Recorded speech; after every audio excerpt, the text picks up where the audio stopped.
Alright, so let's get started with WordPress hooks.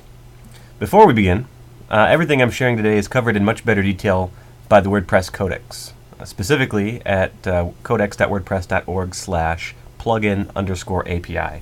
This will go into great detail about all of the different things that you can do with hooks inside of WordPress, as well as the multitude of different hooks that are available to you. So, to start, what is a hook? Functionality that enables a developer to extend what is happening in themes, plugins, and WordPress core itself. There are two kinds of hooks that are in WordPress. The first is an action hook. The second is a filter hook. They're very similar with some subtle differences. What's important for you to know here is that a hook is just a means by which WordPress allows you to modify behavior in your website. There are a lot of hooks that are available to you. As you can see over the years, in each version they've gone up substantially. There are now over 1,600 hooks that you can use just within WordPress core. This doesn't count hooks that themes or plugins add. This is just what's available in the core of WordPress itself. There are a lot, and that is a good thing. The first type of hooks are action hooks. These allow you to execute some arbitrary functionality at specific points during the WordPress load order. A common hook that you might have interacted with before might be WP head or WP footer. These allow you to add scripts to the beginning or the end of a site, presuming that the theme you're working with was coded correctly.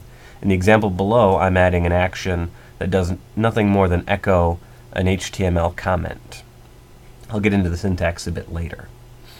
There are two functions that you'll be working with when dealing with action hooks. The first is do action, and this is where your actual hooked functionality will run.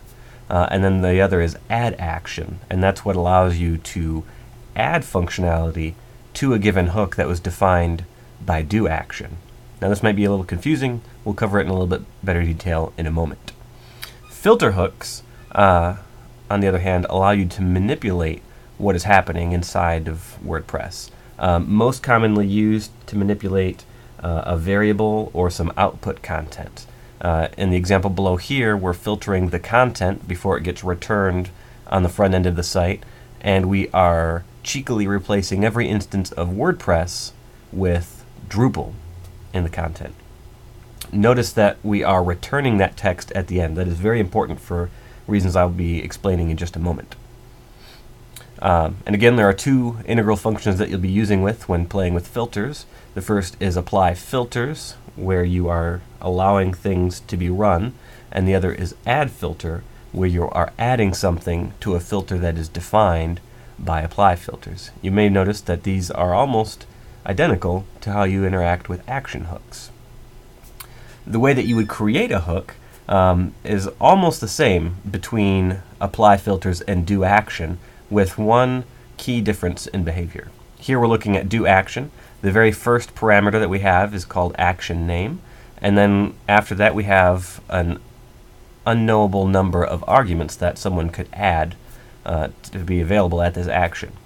The action name could be anything that you want it to be. This is just how other functions will reference this action.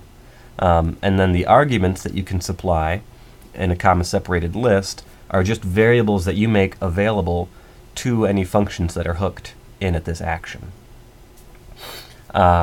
With apply filters, the key difference here is this blue text that I have highlighted, the variable to alter.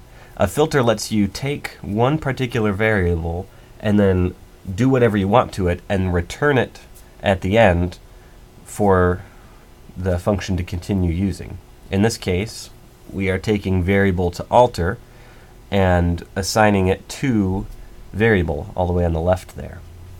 Again, the rest is the same. Filter name is how other things will be referencing this particular filter, and then the comma-separated list of arguments are additional things that you can pass to the filter to give them meaning and context in order to alter what you're doing in some meaningful way. The way that we create hooks here, on line 15 you can see I'm applying a filter, and on line 18 you can see that I'm adding an action. Now this could be happening in any function.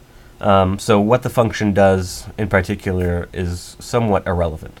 The important thing to note here is that this function has a post ID coming through it, and so I felt it prudent to take that post ID and pass it through to apply filters and to add action, so that when someone is attaching to an action or to this filter, they know what post ID they're working with.